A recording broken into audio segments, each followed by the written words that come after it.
Hello friends, कैसे हैं आप लोग। एग्री जीपीबी यूट्यूब चैनल पे आप सभी को स्वागत है। आज हम लोग pre and post Mendelian concept of heredity को डिस्कस करने वाले हैं। तो जैसा कि आप सभी को पता है, हेरिडिटी मतलब आनुवंशिकता का मतलब होता है ऐसे लक्षण जो हमसे हमारी प्रोजनी में ट्रांसफर होते हैं। मतलब जितने भी हेरिटेबल कैरेक्टर्स हैं जो जनरेशन आफ्टर जनरेशन ट्रांसफर हो रहे हैं, उन सभी को हम हेरिडिटी के अंतर्गत रखते हैं। और हेरिडिटी के वजह से ही एक ऑर्गेनिज्म जो है वो अपने जैसी संतान को प्रोड्यूस करती है। तो इसी हेरिडिटी से रिलेटेड जितनी भी थ्योरी हैं, मेंडल से पहले और मेंडल के बाद की, इन सभी को हम लोग यहाँ पे डिस्कस करने वाले हैं। तो जैसा कि आज के दौर में सबको पता है कि हेरिडिटी के वजह से ही एक ऑर्गेनिज्म जो है वो अपने जैसी संतान को प्रोड्यूस करती है। लेकिन इस हेरिडिटी के बारे में पहले जो मेंडल से पहले के वैज्ञानिक थे उनको नहीं जानकारी थी, तो वो अपनी तरीके से जो है इस पे विचार करते थे और उसी के रिगार्डिंग जो है इन्होंने बहुत सारी थ्योरी जो है प्रपोज की। एक एक थ्योरी को हम यहाँ पे डिस्कस करने वाले हैं। जैसे सबसे पहले हम लोग जो है प्री फॉर्मेशन थ्योरी के बारे में डिस्कस करेंगे। तो ये जो प्री फॉर्मेशन थ्योरी है ये जॉन सोमरडम और बोनेट के द्वारा दी गई। इसमें इन्होंने बताया कि जो एक ऑर्गेनिज्म है वो अपनी जैसी संतान को प्रोड्यूस कर पा रहा है क्योंकि जो मनुष्य है या फिर अदर जो ऑर्गेनिज्म है उनके स्पर्म या एग सेल में पहले से ही जो है इनका एक बहुत ही छोटा रूप, एक बहुत ही लघु रूप जो है प्रेजेंट रहता है, जो कि सारे एस्पेक्ट में कंप्लीट होता है, लेकिन ये बहुत ही छोटा होता है, इनविजिबल होता है। जैसे कि अगर मानव की बात करें तो इनके अकॉर्डिंग मनुष्य का एक बहुत ही छोटा रूप, बहुत ही लघु रूप जो है जिसको ह्यूमन कुलस नाम इन्होंने दिया। तो इन्होंने कहा ह्यूमन कुलस नाम का एक जो है स्ट्रक्चर मनुष्य के स्पर्म या फिर एग सेल में जो है पहले से ही प्रेजेंट होता है। फर्टिलाइजेशन के बाद इसका केवल और केवल विकास मात्र होता है। निषेचन के बाद जो है इसमें केवल वृद्धि होती है, जबकि मनुष्य का छोटा रूप, बहुत ही छोटा रूप जो है ये पहले से ही स्पर्म या एग सेल में प्रेजेंट रहता है और जिसके वजह से जो मनुष्य है वो अपनी जैसी संतान को उत्पन्न कर पाता है।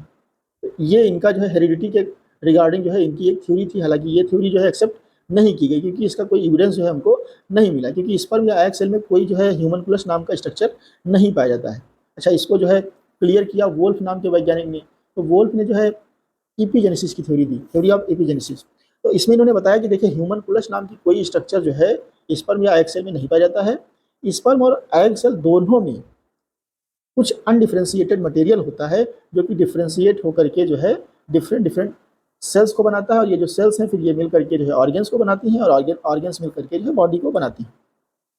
तो आज के दौर में जैसा कि हमको पता है कि भाई सेल के न्यूक्लियस के अंदर जो है आपको पता है कि क्रोमोसोम होते हैं और ये थ्रेड लाइक होते हैं।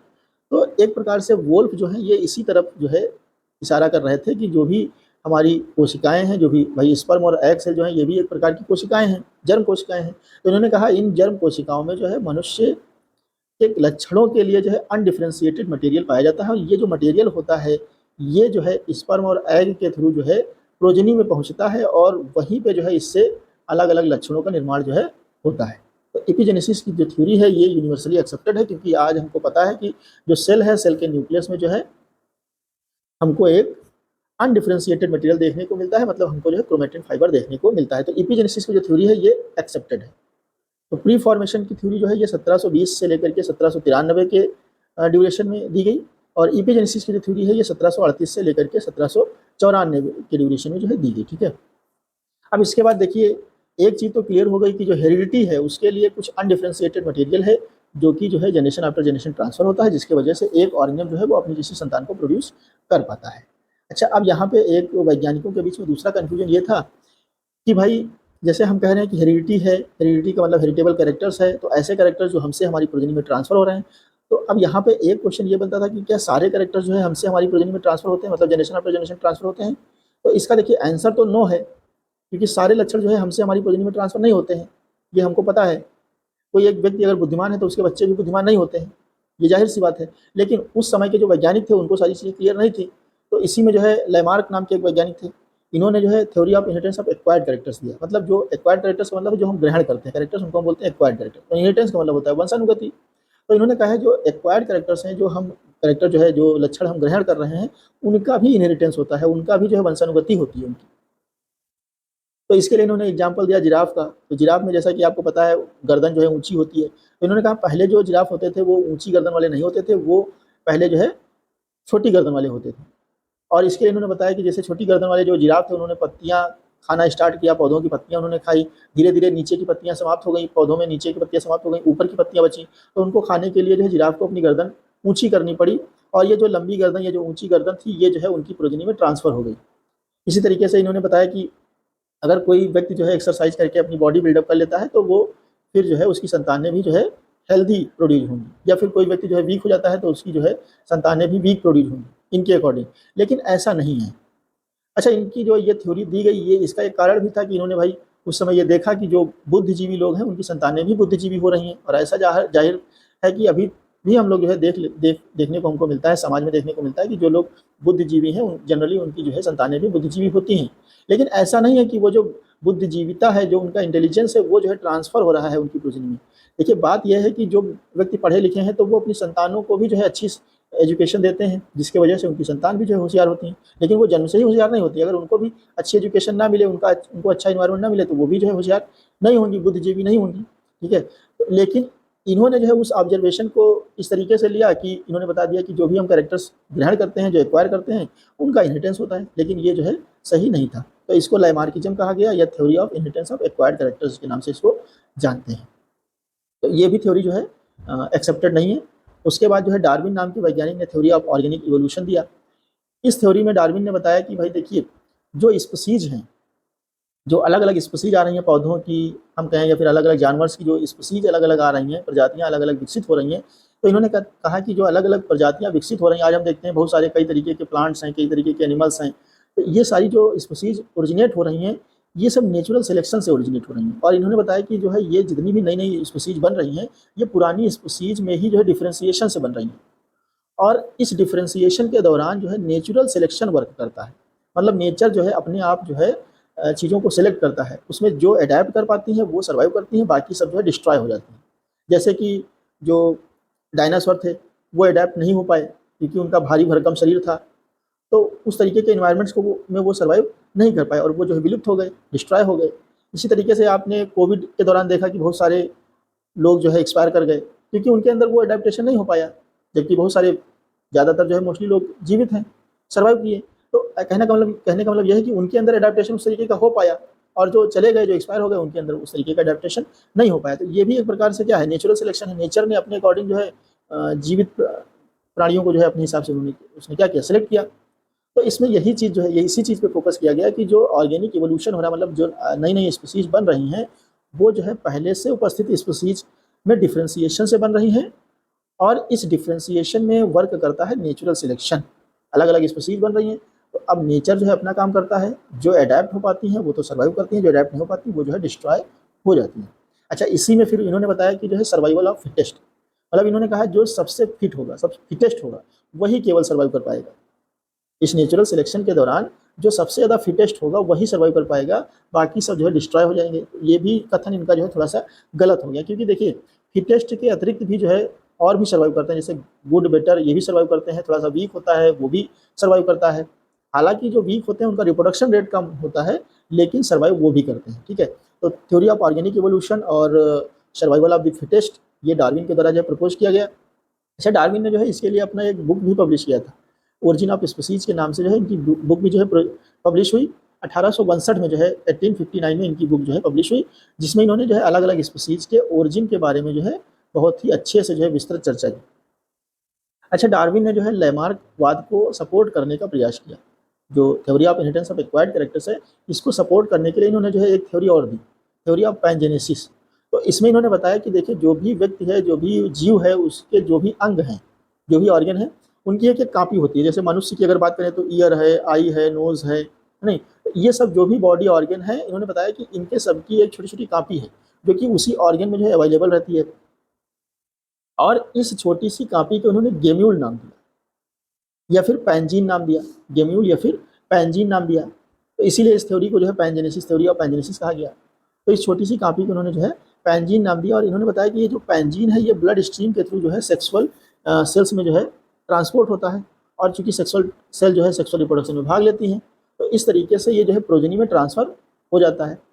अब इन्होंने बताया कि अगर किसी ऑर्गन में चेंज होता है तो उसके पैंजीन में चेंज होगा, और पैंजीन में जो चेंज होगा वो फिर जो है आगे चल करके प्रोजेनी में भी ट्रांसफ़र हो जाएगा, और वो चेंज जो है हमको प्रोजेनी में भी दिखेगा। तो एक प्रकार से ये भी जो है एक्वायर्ड कैरेक्टर्स के इनहेरिटेंस को सपोर्ट करना चाह रहे थे कि भाई ऑर्गन में जो भी हमारे परिवर्तन हो रहा है वो हेरिटेबल होगा। लेकिन इन सभी जो है जो फैक्ट थे, जो एक प्रकार से मिसकंसेप्शन था, इसको जो है दूर किया गया जर्मप्लाज्म थ्योरी के द्वारा, जो कि वीजमान नाम के एक वैज्ञानिक ने जो है प्रपोज की 1889 में। 1889 में जो है जर्मप्लाज्म नाम की थ्योरी जो है वीजमान नामक वैज्ञानिक के द्वारा जो है प्रपोज की गई। वीजमान ने इसके लिए क्या किया, देखिए चूहे जो है एज ए एक्सपेरिमेंटल मटेरियल इन्होंने जो यूज किया, इसमें इन्होंने चूहों की 22 जनरेशन तक जो है पूंछ काटी। चूहों की जो है 22 जनरेशन तक इन्होंने पूंछ काटी। तो इन्होंने देखा कि जितनी भी जो है जनरेशन इन्होंने चूहों की पूंछ काटी, कोई भी जनरेशन इनको ऐसी नहीं मिली जिसमें जो है प्रोजनी इनको पूंछ रहित मिली हो, मतलब टेललेस जो है इनको प्रोजनी कोई भी नहीं मिली। जैसे सपोज दैट एक बार इन्होंने जो है कोई माइस ले लिया, उसका पूंछ काटा, तो उसकी जो प्रोजनी थी वो टेललेस नहीं थी, उसमें पूंछ थी। और इसी तरीके से उन्होंने 22 जनरेशन तक लगातार जो है चूहों की पूंछ काटी, लेकिन इनको कोई भी ऐसी प्रोजनी माइस नहीं मिली जिसमें कि पूंछ ना हो। तो इस तरीके से इन्होंने बताया कि देखिए हमारी बॉडी में या फिर दूसरे जो जीव हैं उनकी बॉडी में दो तरीके की कोशिकाएं होती हैं, एक तो सोमैटिक सेल और दूसरी जो है जर्म सेल। सोमैटिक सेल ऐसी सेल होती हैं जो कि सेक्सुअल रिप्रोडक्शन में पार्टिसिपेट नहीं करती हैं, मतलब लैंगिक जनन में भाग नहीं लेती हैं। और जर्म सेल ऐसी सेल होती हैं जो कि लैंगिक जनन में पार्टिसिपेट करती हैं, सेक्सुअल रिप्रोडक्शन में पार्टिसिपेट करती हैं। तो इन्होंने ये बताया कि देखिए सेक्सुअल रिप्रोडक्शन में पार्टिसिपेट करने वाली मतलब जर्म सेल में अगर कोई परिवर्तन होता है तो वो हेरिटेबल होगा, लेकिन सोमैटिक सेल में अगर किसी प्रकार का कोई परिवर्तन होता है तो वो हेरिटेबल नहीं होगा, क्योंकि जो टेल थी, जो पूंछ थी, वो सोमैटिक सेल थी और उसको इन्होंने 22 जनरेशन तक लगातार काटा, लेकिन कोई भी प्रोजेनी माइस इनको ऐसी नहीं मिली जिसमें जो है टेल ना हो। तो इससे इन्होंने स्पष्ट कर दिया कि देखिए जर्म सेल में अगर किसी प्रकार का कोई परिवर्तन होता है तो वो हेरिटेबल होगा, सोमैटिक सेल में अगर किसी प्रकार का कोई परिवर्तन होता है तो वो हेरिटेबल नहीं होगा। इसी को कहा गया जर्मप्लाज्म थ्योरी। ठीक है, तो उम्मीद है कि ये चीज़ें आपको समझ में आई होंगी। तो देखिए अभी तक हमने जो है मेंडल से पहले के जो हेरिडिटी के कॉन्सेप्ट है उनको समझ लिया है। ठीक है, तो यहाँ तक मैं आपको बता दूं कि देखिए अभी तक ये क्लियर हो चुका था कि जो हमारा अनडिफरेंशिएटेड मटेरियल है वही जो है हेरिडिटी को ट्रांसफर करने का काम कर रहा है, मतलब जनरेशन आफ्टर जनरेशन जो हमारे कैरेक्टर्स हैं वो जो है ट्रांसफर हो रहे हैं अनडिफरेंशिएटेड मटेरियल की वजह से, ये क्लियर हो चुका था। दूसरी चीज़ ये क्लियर हो चुकी थी कि जो अगर कोई परिवर्तन है वो तभी जो है हेरिटेबल होगा जब जर्म सेल में होगा, सोमैटिक सेल में होने वाला परिवर्तन जो है हेरिटेबल नहीं होगा। ये दो चीज़ें क्लियर हो चुकी थी। तो pre Mendel concept of heredity यही था, इसमें ये दो कॉन्सेप्ट जो है क्लियर हो चुके थे। मेंडल जब 22 जुलाई 1822 को जो है इनका जन्म हुआ, मोराविया नामक गांव में, ब्रून नामक शहर में और ऑस्ट्रिया नामक कंट्री में, ऑस्ट्रिया को अब चेकोस्लोवाकिया बोलते हैं। तो जब इनका 22 जुलाई 1822 को जन्म हुआ, इसके बाद जो है ये भाई बड़े हुए और 1843 में मेंडल ने जो है एक चर्च ज्वाइन कर लिया और 1847 में जो है ये प्रीस्ट बन गए। चर्च में जैसे पादरी होते हैं तो ये प्रीस्ट जो है बन गए, प्रीस्ट मतलब पादरी बन गए, जैसे मंदिर में पुजारी होते हैं उस तरीके से जो है चर्च में पादरी होते हैं, प्रीस्ट होते हैं। तो ये प्रीस्ट जो है 1847 में बन गए। अच्छा, मेंडल के पास ये खासियत थी कि ये हमेशा जो है कुछ ना कुछ करते रहते थे, सीखते रहते थे। जैसे चर्च के पास ही जो है अपना बगीचा बना लिया, वहाँ पे कुछ एक्सपेरिमेंट कर रहे हैं, मतलब पौधों से लगाव एक प्रकार का, और सीखने जानने की इनके पास एक प्रकार की कला थी, तो कुछ ना कुछ करते रहते थे। 1847 में ये प्रीस्ट बन गए। अच्छा, जब चर्च की अथॉरिटी ने जो है इनको देखा कि भाई इनके अंदर पढ़ने की जिज्ञासा है, पढ़ने की ललक है, तो इनको जो है इन्होंने 1851 में जो है इनको यूनिवर्सिटी ऑफ वियना भेज दिया पढ़ने के लिए। और मेंडल ने जो है यूनिवर्सिटी ऑफ वियना जाकर के मैथमेटिक्स, फिलॉसफी और जो है फिजिक्स के बारे में जानकारी ली। मैथमेटिक्स में इन्होंने बहुत अच्छा नहीं किया, लेकिन फिर भी इनकी मैथमेटिक्स जो है अच्छी एक प्रकार से थी। ठीक है, तो इन सारे सब्जेक्ट की जो है स्टडी इन्होंने की। 1851 में ये गए, 1854 में जो है यूनिवर्सिटी ऑफ वियना से ये फिर से जो है ऑस्ट्रिया ब्रून जो है आ गए।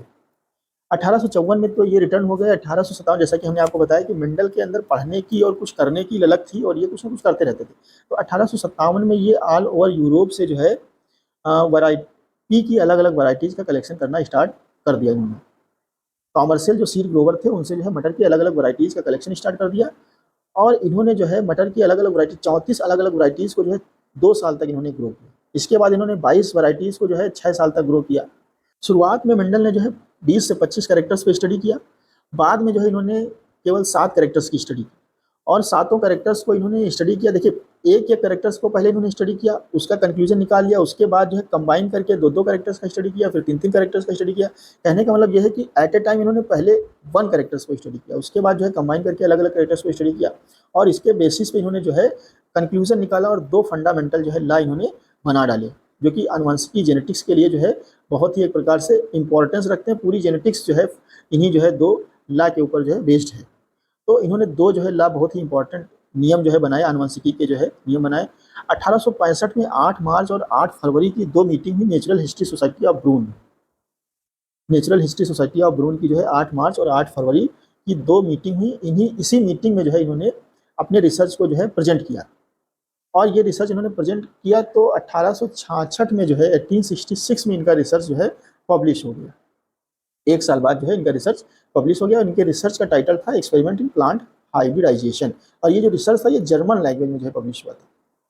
इसके बाद इसकी कापी जो है अलग अलग जो है लाइब्रेरीज को भिजवा दी गई, अमेरिका में, यूरोप में, अलग अलग लाइब्रेरीज में जो है इसकी कापी जो है भिजवा दी गई, और सारे वैज्ञानिकों ने जो है इस पर स्टडी किया। लेकिन उस समय पे चूंकि इन्होंने मैथमेटिक्स का यूज किया था, अपने जो फंडामेंटल प्रिंसिपल्स बनाए थे उसमें जो है इन्होंने मैथमेटिक्स का यूज किया था, और उस समय पे मैथमेटिक्स का जो यूज है वो बायोलॉजी में कोई जानता नहीं था कि बायोलॉजी में भी मैथमेटिक्स का यूज होता है।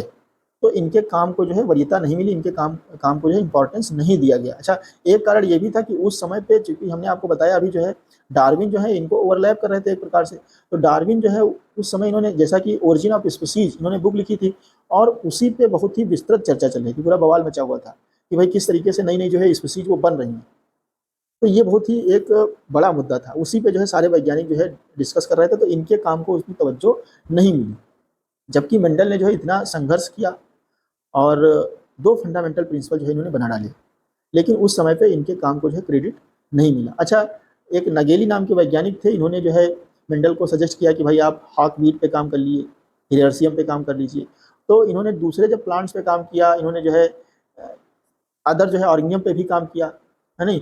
जब इन्होंने अदर ऑर्गेनियम पे काम किया, हॉक वीट पे काम किया, तो इनको जो पहले रिजल्ट मिले थे मटर में उस तरीके के रिजल्ट नहीं मिले, क्योंकि उनमें जो है एपोमिक्सिस पाया जाता था। एपोमिक्सिस क्या होता है ये हमने जो है प्लांट ब्रीडिंग के चैप्टर में आप लोगों को बताया हुआ है। प्लांट ब्रीडिंग आप जाइए, एपोमिक्सिस के बारे में पूरी जानकारी मिलेगी। तो एपोमिक्सिस में क्या होता है कि बिना फर्टिलाइजेशन जो है सीड का फॉर्मेशन होता है।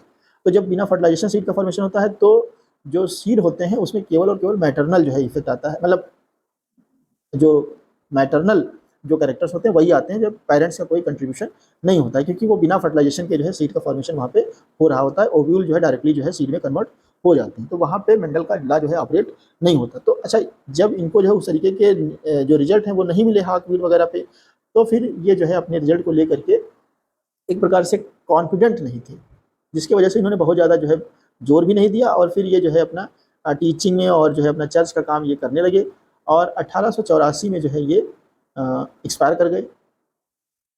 अच्छा, अब ये एक्सपायर कर गए, लेकिन देखिए इनके काम को तब पर भी जो है क्रेडिट नहीं मिला। लेकिन 1900 में जो है 3 वैज्ञानिक, Hugo de Vries, Carl Correns और Erich von Tschermak. Hugo de Vries थे ये हॉलैंड के थे, और कॉल कॉरेंस जो थे ये जर्मनी के थे, और एरिक वॉन सर्मिक जो है ये ऑस्ट्रिया के थे, जहाँ के मंडल थे वहीं के जो है ये भी थे, एरिक वॉन सर्मिक।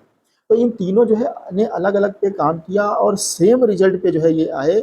जिस रिजल्ट पे मेंडल जो है 1865 में आए थे, उसी रिजल्ट, सेम रिजल्ट इनको भी मिला। तो इन्होंने बताया कि भाई देखिए ये हमने जो है काम किया, इन तीनों वैज्ञानिकों ने अलग अलग जो है अपना पब्लिश किया, जो रिसर्च है वो पब्लिश किया, और बताया कि ये काम हमने किया है और ये चीज़ें हमको जो है मिली हैं। अच्छा, चूंकि मेंडल ने भाई अपना काम पब्लिश करा रखा था, तो वैज्ञानिकों ने देखा कि ये तो सेम काम जो है मेंडल ने भी किया किया था जो है। अब 1900 में इन्होंने काम किया, और मेंडल जी कब एक्सपायर हुए, 1884 में। तो एक प्रकार से इनकी, मेंडल की मृत्यु के बाद 16 साल बाद जो है ये काम एक प्रकार से फिर से हुआ। तो एक प्रकार से मेंडल का जो वर्क है उसको क्रेडिट मिला, और वहीं से फिर जो है मेंडल को फादर ऑफ जेनेटिक्स की जो है उपाधि दी गई। तो इस प्रकार से आप देख सकते हैं कि मतलब एक प्रकार से पब्लिश कराने का, लिखने का क्या इंपॉर्टेंस है, क्योंकि मेंडल ने अपना काम जो है पब्लिश कराया था, लिखा था, इसके वजह से उनका काम जो है फिर से जो है रिकॉग्नाइज हो पाया। अन्यथा की स्थिति में इनका काम जो है कैसे रिकॉग्नाइज होता, अगर ये मौखिक तौर पे केवल बता करके चले गए होते, पब्लिश ना कराया होता, तो इनका काम जो है कोई नहीं जान पाता। फिर ये जो क्रेडिट है ये ह्यूगो डी वरीज, कॉल कॉरेंस और एरिक वॉन सर्मिक को जाता। तो कहने का मतलब ये है कि लिखने का भी एक अपना इंपॉर्टेंस है, तो लिखना चाहिए हमको, अपने काम को जो है एक प्रकार से पब्लिश भी कराना चाहिए, तभी जो आपका काम है वो जो है लोग जान सकेंगे, समझ सकेंगे। ठीक है। अच्छा, अब देखिए इतना संघर्ष किया, इनकी मृत्यु हो गई। 3 वैज्ञानिकों ने इंडिपेंडेंटली जो है जब सेम रिजल्ट पाया, तब जाकर के इनको फादर ऑफ जो है जेनेटिक्स की उपाधि दी गई, क्योंकि इनका कंट्रीब्यूशन ज़्यादा था, तो इसीलिए इनको क्रेडिट भी भाई अच्छा मिला। फादर ऑफ जेनेटिक्स आज भी लोग जानते हैं। तो कहने का मतलब है हमारा समाज में जितना ज़्यादा कंट्रीब्यूशन होगा उतना ज़्यादा जो है हमारा नाम होगा। अब हम लोग हैं, हम लोग थोड़ा सा काम करते हैं तो हमको थोड़े बहुत लोग जानते हैं, कुछ लोग हैं जो कुछ भी काम नहीं करते, उनको कोई नहीं जानता, केवल घर के लोग जानते हैं। और जो मेंडल हैं, क्योंकि उन्होंने इतना ज़्यादा कंट्रीब्यूशन दिया, आज जो जेनेटिक्स है वो उन्हीं के जो है, जो law of segregation, law of independent assortment दिया गया, उसी पे जो है बेस्ड है। तो इसीलिए उनको जो है ज़्यादातर जो पढ़ी लिखी कम्युनिटी है मेंडल के बारे में जानती है। ठीक है, तो अब हम लोग यहाँ पे कंक्लूड कर देते हैं कि मेंडल की फाइंडिंग्स क्या थी। जैसा कि हमने बताया कि pre Mendelian concept of heredity में ये क्लियर हो गया था कि जो अनडिफरेंशिएटेड मटेरियल है वही हेरिडिटी को ट्रांसफर करता है, और जर्म सेल में होने वाला परिवर्तन ही जो है हेरिटेबल होता है, सोमैटिक सेल में होने वाला परिवर्तन जो है हेरिटेबल नहीं होता है। तो अब देखिए, मेंडल ने जो काम किया वो इस चीज़ पे आधारित था कि जैसे कि हम कह रहे हैं कि एक ही ऑर्गेनिज्म जो है वो अपनी जैसी संतान को प्रोड्यूस करता है, लेकिन जब आप देखेंगे कि एक जो ऑर्गेनिज्म है उसकी जो संतानें हैं वो भी आपस में डिफरेंट होती हैं, वो एग्जैक्ट सेम नहीं होती हैं। आप जो है एक ही पेरेंट्स की जो अलग अलग संतानें हैं उनको अलग अलग आप पहचान सकते हो, जैसे आपके भाई बहन हैं उनको आप अलग अलग पहचान सकते हो। तो ये अंतर फिर किस तरीके से आ रहा है, ये कन्फ्यूजन था। तो मेंडल ने इसी पे काम किया। मेंडल ने बताया कि ये जो वेरिएशन आ रहा है ये सेग्रीगेशन और रिकम्बिनेशन की वजह से आ रहा है। ये जो है वेरिएशन जो आ रहा है ये सेग्रीगेशन और रिकम्बिनेशन की वजह से आ रहा है।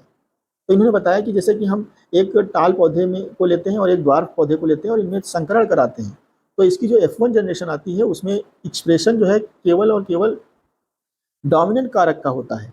इन्होंने बताया, जीन को इन्होंने कारक कहा था, फैक्टर कहा था। तो इन्होंने बताया कि जो डोमिनेंट कारक होता है, मतलब टाल वाला जो होता है वही एक्सप्रेस होता है, और जो रिसेसिव होता है वो एक्सप्रेस नहीं होता है। लेकिन जब F1 में गैमीट बनता है तो ये जो एक जीन के दोनों एलील है, कैपिटल टी और स्मॉल टी, क्योंकि टाल को कैपिटल टी गवर्न कर रहा है, ड्वार्फ को जो है स्मॉल टी गवर्न कर रहा है, तो इन्होंने कहा कैपिटल टी और स्मॉल टी जो है ये एक दूसरे से अलग हो जाते हैं और अलग अलग गैमीट चले जाते हैं। तो यही जो है इन्होंने बताया कि ये पृथक्करण हो जाता है। जब ये पृथक्करण होता है तो एलील के अलग अलग कॉम्बिनेशन बनते हैं, जैसे कैपिटल टी बनेगा, कैपिटल टी स्मॉल टी बनेगा, स्मॉल टी बनेगा। तो इस तरीके से अलग अलग कॉम्बिनेशन बनते हैं, सेग्रीगेशन होता है और अलग अलग कॉम्बिनेशन बनते हैं, जिसके वजह से जो प्रोजेनी होती है वो जो है हमको अलग अलग दिखती है। और अगर दो कैरेक्टर्स के लिए जीन अगर एक साथ हम देखते हैं तो एक जीन का जो सेग्रीगेशन होता है वो दूसरे जीन के सेग्रीगेशन से इंडिपेंडेंट होता है।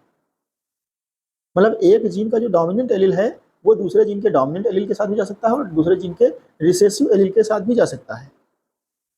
जैसे कि कैपिटल टी जो है वो कैपिटल आर के साथ भी जा सकता है, कैपिटल टी स्मॉल आर के साथ भी जा सकता है। अगर हम टाल height, dwarf height, red colour और वाइट कलर की बात कर रहे हैं, मतलब फ्लावर कलर और प्लांट हाइट की बात करें, तो दो कैरेक्टर्स हम यहाँ पे स्टडी कर रहे हैं। तो कहने का मतलब यही इन्होंने बताया कि भाई जो वेरिएशन ये आता है एक ही जो पेरेंट्स हैं उसमें जो प्रोजेनी है उनकी, उनमें जो हमको डिफरेंस देखने को मिलता है ये जो हमको सेग्रीगेशन और रिकम्बिनेशन की वजह से देखने को मिलता है। तो इन्होंने यहाँ पे ये चीज़ क्लियर कर दी। तो अभी तक देखिए 3 चीज़ें क्लियर हो गई कि जो हमारा अनडिफरेंशिएटेड मटेरियल है उसकी वजह से ही जो है एक जो जीव है वो हमेशा अपनी जैसे संतान को प्रोड्यूस करता है, और जर्म प्लाज्म में होने वाला हेरिटेबल ही जो है एक प्रकार से जर्म प्लाज्म में होने वाला वेरिएशन जो है वही हेरिटेबल होता है, सोमैटिक सेल में होने वाला वेरिएशन हेरिटेबल नहीं होता है। तीसरी चीज़ ये क्लियर हो गई कि जो प्रोजेनी है, एक ही पेरेंट्स की जो प्रोजेनी है अलग अलग, उनमें जो वेरिएशन देखने को मिलता है वो सेग्रीगेशन और रिकम्बिनेशन की वजह से आता है। ठीक है, अब देखिए post Mendelian concept of heredity के बारे में हम डिस्कस कर लेते हैं। तो मेंडल ने, जैसा कि आपको मैंने बताया कि मेंडल ने ये बता दिया था कि जो वेरिएशन है ये सेग्रीगेशन और रिकम्बिनेशन की वजह से आ रहा है, लेकिन एक फैक्टर देखिए और था, एक फैक्टर था म्यूटेशन। तो म्यूटेशन थ्योरी जो है ह्यूगो डिवरीज के द्वारा दिया गया। म्यूटेशन क्या होता है? म्यूटेशन का मतलब होता है sudden heritable change in genetic material which is not due to segregation and recombination, जो कि रिकम्बिनेशन और सेग्रीगेशन की वजह से नहीं हो रहा है। इसका कारण कुछ और है। इसका कारण यह है कि जो क्रोमोसोम है वो टूट रहे हैं, जुड़ रहे हैं, या फिर जीन जो है आदान प्रदान हो जा रहे हैं, उनका सीक्वेंस चेंज हो जा रहा है। तो इस तरीके से अगर जेनेटिक मटेरियल में किसी प्रकार का कोई अचानक परिवर्तन हो जा रहा है तो उसको हम बोलते हैं म्यूटेशन, जो कि सेग्रीगेशन और रिकम्बिनेशन की वजह से नहीं हो रहा है। ये जो है गुणसूत्रों में अचानक होने वाला परिवर्तन है, जेनेटिक मटेरियल में अचानक होने वाला परिवर्तन है, तो इसको जो है म्यूटेशन कहा गया। म्यूटेशन को सबसे पहले जो है इंग्लिश के मतलब इंग्लिश एक फार्मर थे, इंग्लैंड के एक फार्मर थे सेट राइट, उन्होंने जो है डिस्कवर किया था। इनके पास भेड़ें थी जो है लंबे पैरों वाली जो है भेड़ें इनके पास थी। अचानक इनको जो है एक ऐसा मेमना दिखा, मेल लैम्ब दिखा, जिसमें छोटी पैर थी, पैर जो थी वो बहुत ही छोटी थी। तो इन्होंने जो है ये देखा कि भाई ये कैसे एक अजूबा हो गया कि हमारे पास तो जितनी भेड़ें हैं उनमें पैर जो है लंबे लंबे हैं, लेकिन ये कैसे जो है छोटे पैरों वाला मेमना किस तरीके से आ गया। तो वो बिल्कुल अजीब था। तो सबसे पहले म्यूटेशन जो है उन्होंने ही जो है देखा। हालांकि वो तो एक फार्मर थे तो उनको उस चीज़ का आइडिया नहीं था, लेकिन बाद में वैज्ञानिकों ने जो है उस पर स्टडी किया तो एनकान नाम की जो भेड़ की नस्लें हैं वो जो है उसी का यूज करके अभी बन रही हैं। तो छोटी नस्लें, छोटे पैरों वाली जो भेड़ की नस्लें हैं वो इस तरीके से इंपॉर्टेंट हैं कि भाई उनके रख रखाव में ईजी होता है। अब लंबे लंबे पैरों वाले अगर जानवर देखा जाए तो भाई वो गिर जाएंगे, अब कोई गाय है, कोई भैंस है, उसमें बहुत बड़ी-बड़ी टाँगें हैं, पैर हैं, तो वो क्या होंगी, वो आसानी से गिर जाएँगी। तो उनके रख-रखाव में दिक्कत होगी। छोटे नस्लों वाली जो भेड़ें हैं, जो जानवर हैं, उनको जो है आप आसानी से रख सकते हैं। उनका जो है एक प्रकार से अ, आप रख-रखाव जो है एक प्रकार से उनका जो है ईज़ी है। तो कहने का मतलब ये है कि म्यूटेशन जो ये सेटसाइट के द्वारा रिपोर्ट किया गया, ये एक प्रकार से बेनिफिशियल म्यूटेशन था, जो कि एनकॉन नाम की जो है ब्रीड, भेड़ की एनकॉन नाम की ब्रीड जो है डेवलप करने के लिए यूज़ किया जा रहा है। तो वो एक पहला जो है म्यूटेशन था। तो म्यूटेशन थ्योरी जो है ह्यूगो डी वरीज के द्वारा दी गई। इसमें इन्होंने बताया कि जो म्यूटेशन होता है, जो स्पॉन्टेनियस म्यूटेशन होता है, मतलब जो नेचर में स्वतः म्यूटेशन हो रहा है, जैसे यूवी रेज़ की वजह से म्यूटेशन होता है, डीएनए रेप्लिकेशन हो रहा था, उसमें अगर कोई एरर हो गई, तो उसके वजह से जो है म्यूटेशन होता है, मतलब जेनेटिक मटेरियल में अचानक चेंज हो जाता है। तो ये जो परिवर्तन है, अचानक होने वाला परिवर्तन है, उसी को हम उत्परिवर्तन कह रहे हैं। तो इन्होंने कहा कि ये जो स्पॉन्टेनियस म्यूटेशन है, ये हेरिटेबल होता है।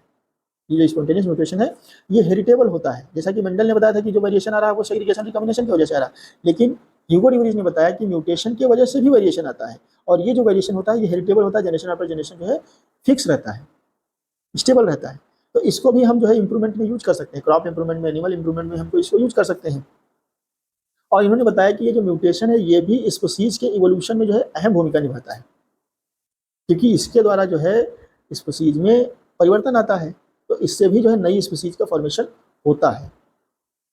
तो यहाँ पे ये चीज़ क्लियर हो गई कि भाई जो अलग-अलग जो है एनिमल्स हमको दिख रहे हैं, उसमें वेरिएशन कैसे आ सकता है। तो सेग्रीगेशन, रिकॉम्बिनेशन, दूसरा जो है म्यूटेशन, ठीक है। तो ये चीज़ें यहाँ पे क्लियर हो गई। इसके बाद जो है क्रोमोसोमल थ्योरी ऑफ इनहेरिटेंस जो है शट्टन एंड बोवेरी नाम के 2 वैज्ञानिक थे, 1903 में जो है क्रोमोसोमल थ्योरी ऑफ इनहेरिटेंस को प्रपोज किया।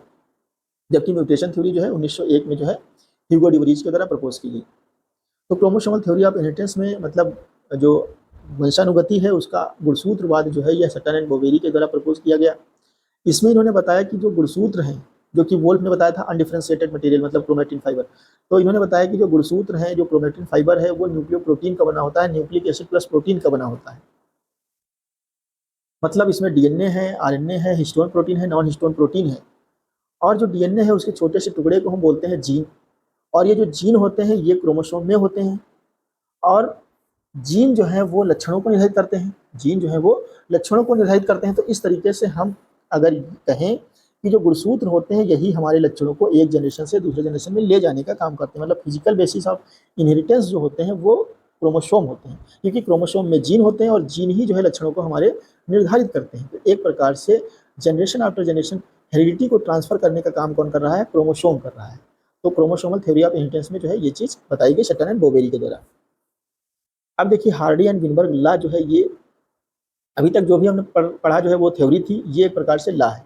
अच्छा, ये जो लॉ है ये जो है मोनोजेनिक कैरेक्टर्स के लिए है। मोनोजेनिक कैरेक्टर्स को हम क्वालिटेटिव कैरेक्टर भी कहते हैं। क्वालिटेटिव कैरेक्टर मतलब ऐसे कैरेक्टर्स जो कि सिंगल जीन से या फ्यू जीन से निर्धारित होंगे और जो कि डिसकंटिन्यूअस वेरिएशन शो करेंगे। डिसकंटिन्यूअस मतलब वेरिएशन मतलब जिनमें जो वेरिएशन है वो कंटिन्यूअस नहीं होगा। मतलब जैसे कि हम फ्लावर कलर की बात करें तो red and white, seed colour की बात करें ग्रीन, येलो, तो इस तरीके से कंटिन्यूअस वेरिएशन नहीं होगा। जैसे यील्ड जो होता है वो 10.1, 10.2, 10.3, 10.4, 10.5 इस तरीके से कुछ भी हो सकता है नहीं? यील्ड जो है कितने भी कुंटल हो सकती है, लेकिन जो फ्लावर कलर है वो रेड होगा, व्हाइट होगा या तो पिंक होगा। इस तरीके से मतलब उसमें कंटिन्यूटी नहीं देखने को मिलेगा। तो जो मोनोजेनिक कैरेक्टर्स होते हैं, जो क्वालिटेटिव कैरेक्टर होते हैं, उसमें कंटिन्यूअस वेरिएशन नहीं देखने को मिलता है। तो जो सिंगल जीन से निर्धारित होंगे कैरेक्टर, उनको हम बोलेंगे मोनोजेनिक कैरेक्टर। और मोनोजेनिक कैरेक्टर्स के लिए ही हार्डी विनबर्ग लॉ जो है ऑपरेट होता है। तो ये पॉपुलेशन जेनेटिक्स के एक प्रकार से रिलेटेड है हार्डी विनबर्ग लॉ। तो हार्डी विनबर्ग लॉ में जो है हार्डी और विनबर्ग दो जो है साइंटिस्ट थे। हार्डी जो है हॉलैंड के थे, विनबर्ग जो है जर्मनी के थे। इन्होंने बताया रैंडम मेटिंग पॉपुलेशन में जो जीन और जीनोटाइप की जो फ्रीक्वेंसी है, वो जनरेशन आफ्टर जनरेशन जो है फिक्स रहती है। जनरेशन आफ्टर जनरेशन जो है फिक्स रहती हैं, स्टेबल रहती हैं, कांस्टेंट रहती हैं, अगर उसमें जो है सिलेक्शन ना हो, माइग्रेशन ना हो, म्यूटेशन ना हो या फिर रैंडम जेनेटिक ड्रिफ्ट ना हो। ये चार चीज़ें अगर ना हो तो जीन और जीनोटाइप की जो फ्रीक्वेंसी है, जैसे कि मंडल ने बताया था कि 3:1 मोनो हाइब्रिड के लिए, डाई हाइब्रिड के लिए 9:3:3:1 फिनोटिपिक रेशियो बताया था। इसी तरीके से जो है 1:1 जो है मोनो हाइब्रिड के लिए जीनोटिपिक रेशियो, और 1:1, 2:4 1:1 ये बताया था genotypic ratio for dihybrid cross. तो ये जो रेशियो बताया था मेंडल ने, तो हार्डी विनबर्ग का कहना था कि ये जो रेशियो है, ये जो फ्रीक्वेंसीज हैं, ये जनरेशन आफ्टर जनरेशन जो है जीन और जीनोटाइप की जो फ्रीक्वेंसीज हैं, ये जनरेशन आफ्टर जनरेशन सेम बनी रहेंगी, कांस्टेंट बनी रहेंगी किसी भी पॉपुलेशन में, रैंडम मेटिंग पॉपुलेशन में, अगर उसमें सिलेक्शन ना हो, माइग्रेशन ना हो, म्यूटेशन ना हो, रैंडम जेनेटिक ड्रिफ्ट ना हो। मतलब अगर हम किसी डिजायरेबल ट्रेड्स का हम सिलेक्शन नहीं कर लेते हैं, अगर उसमें किसी प्रकार का कोई म्यूटेशन नहीं होता, मतलब अचानक जेनेटिक मटेरियल में कोई परिवर्तन नहीं होता है, माइग्रेशन नहीं होता, माइग्रेशन मतलब एक पॉपुलेशन से पॉलन निकल करके दूसरी पॉपुलेशन पे नहीं जाते हैं, पॉलिनेट नहीं करते हैं, कंटामिनेशन नहीं होता है, या फिर हम जो है सैम्पलिंग एरर नहीं करते हैं, क्योंकि हम ये जो रेशियो निकाल रहे हैं ये हम भाई सैंपल लेकर के पूरी पॉपुलेशन को तो हम स्टडी करेंगे नहीं, कुछ सैंपल लेंगे, सैंपल से ही हम जो जीन और जीनोटाइप फ्रीक्वेंसी को कैलकुलेट करते हैं। तो अगर हम सैम्पलिंग एरर नहीं कर रहे हैं, देखिए रैंडम जेनेटिक ड्रिफ्ट का मतलब होता है चेंज इन जीन और genotypic frequencies due to sampling error. Sampling error की वजह से अगर जीन और जीनोटाइप की फ्रीक्वेंसी में अंतर आता है तो उसको हम रैंडम जेनेटिक ड्रिफ्ट कहते हैं। तो अगर रैंडम जेनेटिक ड्रिफ्ट नहीं हो रहा है तब पर भी जो है जो जीन और जीनोटाइप की फ्रीक्वेंसी है वो जनरेशन आफ्टर जनरेशन क्या रहेंगी, सेम रहेंगी, कांस्टेंट रहेंगी। ये जो है हार्डी-विनबर्ग लॉ में बताया गया। तो जीन की फ्रीक्वेंसी को इन्होंने p प्लस क्यू बराबर 1 बताया। इसके बाद जो है जीनोटाइप की फ्रीक्वेंसी को p square plus 2pq plus q square equal to 1 बताया। तो इस तरीके से इन्होंने जो है हार्डी-विनबर्ग लॉ को जो है प्रपोज किया। इसके बाद multiple factor hypothesis, multiple factor hypothesis जो है ये ओरिजिनली देखा जाए तो यूल के द्वारा प्रपोज की गई। यूल के द्वारा, यूल एक साइंटिस्ट है, इनके द्वारा 1906 में जो है मल्टीपल फैक्टर हाइपोथेसिस प्रपोज की गई। जैसा कि हमने अभी हार्डी-विनबर्ग लॉ में देखा कि मोनोजेनिक कैरेक्टर या क्वालिटेटिव कैरेक्टर, तो मल्टीपल फैक्टर हाइपोथेसिस जो है ये पॉलीजेनिक कैरेक्टर्स के लिए है, क्वांटिटेटिव कैरेक्टर्स के लिए है, मेट्रिक कैरेक्टर्स के लिए, ऐसे कैरेक्टर जिनको हमको तौलना नापना पड़ता है, ऐसे कैरेक्टर जो बहुत सारे जीन के द्वारा निर्धारित होते हैं, जैसे यील्ड। तो इसमें यूल ने जो है इस थ्योरी को प्रपोज किया। हालांकि जो है यूल ने एविडेंस, ये यूल जो है एविडेंस नहीं दे पाए, तो इसकी वजह से इनको जो है इस थ्योरी का क्रेडिट नहीं जाता है, हाइपोथेसिस का इनको क्रेडिट नहीं जाता है। निल्सन एहले नाम के वैज्ञानिक थे, उन्होंने 1908 में जो है एल्यूरान लेयर पे जो है काम किया, व्हीट में जो है एल्यूरान लेयर पे काम किया। और उन्होंने फिर बताया कि जो एल्यूरान लेयर है ये बहुत सारे जो है जीन्स के द्वारा निर्धारित होती है, मतलब जो एल्यूरान लेयर का जो कैरेक्टर्स है वो पॉलीजेनिक है, सिंगल कैरेक्टर जो है मल्टीपल जीन के द्वारा निर्धारित हो रहा है। जैसे ग्रेन ईल्ड जो है वो भी मल्टीपल कैरेक्टर, बहुत सारे जीन के द्वारा जो है निर्धारित हो रहा है ईल्ड, तो उसको हम पॉलीजेनिक कैरेक्टर बोलेंगे, क्वांटिटेटिव कैरेक्टर बोलेंगे, या फिर मेट्रिक कैरेक्टर बोलेंगे। तो इन्होंने बताया कि जो पॉलीजेनिक कैरेक्टर होते हैं वो बहुत सारे जीन के द्वारा निर्धारित होते हैं और ये कंटिन्यूअस वेरिएशन शो करते हैं। जैसे कि हमने आपको बताया कि ईल्ड जो है वो 10.2, 10.3, 10.4, 10.5 इस तरीके से कुछ भी क्विंटल हो सकता है, तो ये कंटिन्यूअस वेरिएशन शो करता है। नेक्स्ट चीज़ उन्होंने बताई कि जो इनका एस्टिमेशन है ये मीन वैल्यू वेरिएंस और को वेरिएंस पे निर्धारित होता है, जबकि ओलिगोजेनिक कैरेक्टर्स का जो एस्टिमेशन है वो रेशियो और फ्रीक्वेंसी पे बेस्ड होता है, और पॉलीजेनिक कैरेक्टर्स का जो एस्टिमेशन है वो मीन वैल्यू वेरिएंस और को वेरिएंस पे जो है आधारित होता है। तो इन सारी चीज़ों को जो है मल्टीपल फैक्टर हाइपोथेसिस में बताया गया। अगर मुख्य चीज़ों को हम देखें तो मल्टीपल फैक्टर हाइपोथेसिस में निल्सन ने बताया कि ऐसे कैरेक्टर जो बहुत सारे जीन के द्वारा निर्धारित होते हैं उनको हम क्वांटिटेटिव कैरेक्टर बोलते हैं, पॉलीजेनिक कैरेक्टर बोलते हैं, या फिर मेट्रिक कैरेक्टर बोलते हैं। और ये जो कैरेक्टर्स होते हैं ये कंटिन्यूअस वेरिएशन शो करते हैं, और इनका जो एस्टिमेशन होता है ये मीन वैल्यू वेरिएंस और को वेरिएंस पे निर्धारित होता है। और क्वांटिटेटिव कैरेक्टर जो होते हैं ये इन्वायरमेंट से बहुत ही ज़्यादा प्रभावित होते हैं। ठीक है, इतनी चीज़ें जो है मल्टीपल फैक्टर हाइपोथेसिस में बताई गई। ठीक है, इसके बाद लिंकेज हाइपोथेसिस जो है ये TH. Morgan, Thomas Hunt Morgan के द्वारा प्रपोज की गई। इन्होंने जो है ड्रोसोफिला में वाइट आई म्यूटेंट पे काम किया और इन्होंने जो है लिंकेज थ्योरी को प्रपोज किया। लिंकेज का मतलब होता है टेंडेंसी ऑफ 2 और more gene to stay together during inheritance. वंशानुगति के दौरान 2 या 2 से अधिक जीन जो है अगर एक साथ इनहेरिट होते हैं, एक साथ वंशानुगत होते हैं, तो उसको हम लिंकेज बोलते हैं, सहलग्नता बोलते हैं। जैसे कि एक कोई क्रोमोसोम है, इस पे जो है जीन्स होंगे बहुत सारे ए बी सी डी, इस तरीके से कोई जीन्स हैं। तो टी.एच. मॉर्गन ने बताया कि एक ही क्रोमोसोम पे पाए जाने वाले जो जीन है ये एक ही साथ इनहेरिट होते हैं, ये जो है साथ ही साथ इनहेरिट होते हैं, ये अलग नहीं होते हैं, और इसको इन्होंने लिंकेज जो है नाम दिया। ठीक है, तो इस तरीके से इन्होंने बताया कि जो एक ही क्रोमोसोम पे पाए जाने वाले जीन है वो एक साथ इनहेरिट होंगे, और किसी भी ऑर्गेनिज्म में जो लिंकेज ग्रुप की संख्या होगी वो n होगी, लिंकेज ग्रुप की जो संख्या होगी वो n होगी, क्योंकि सेम क्रोमोसोम पे पाए जाने वाले जीन जो है एक साथ होंगे, दूसरे क्रोमोसोम पे पाए जाने वाले जीन जो है एक साथ थोड़े इनहेरिट होंगे, जो एक ही क्रोमोसोम पे पाए जाने वाले जीन है ये एक साथ इनहेरिट होंगे।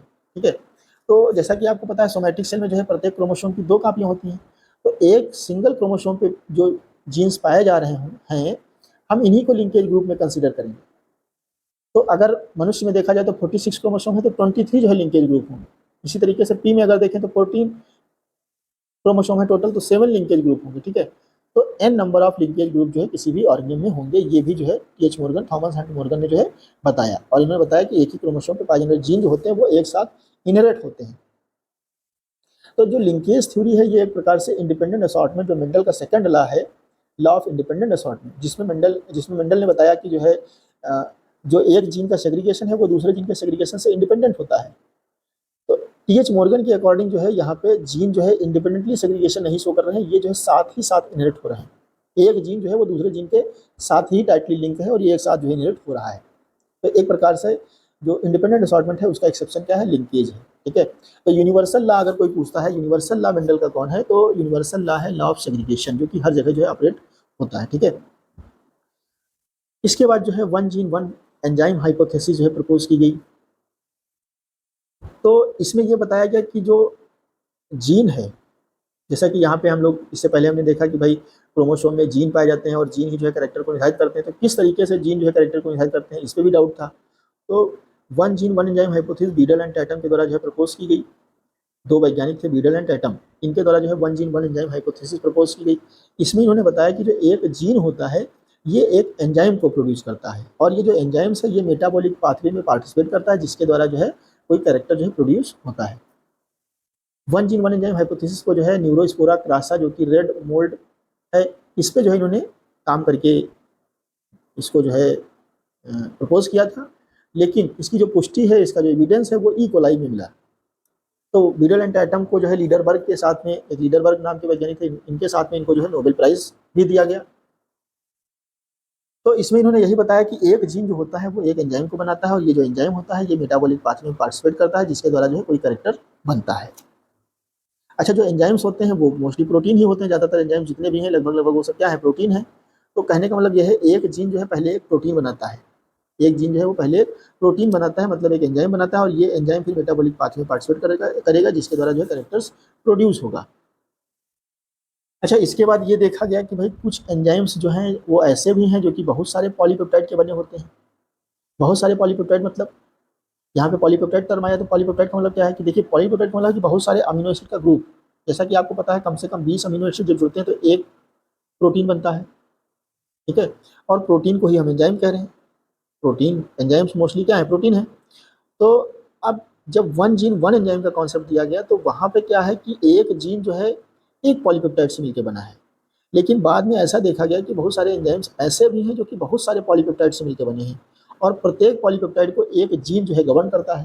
प्रत्येक पॉलीपेप्टाइड को एक जीन जो है गवर्न करता है। सपोज दैट यहाँ पे एक ए नाम का जो है एंजाइम है और ये जो है 1 2 3 4 इन पॉलीपेप्टाइड से मिलकर बना हुआ है और इन सारी पॉलीपेप्टाइड को G1 G2 G3 और G4 जो है ये गवर्न कर रहा है, मतलब ये 4 जीन जो है ये निहत कर रहे हैं।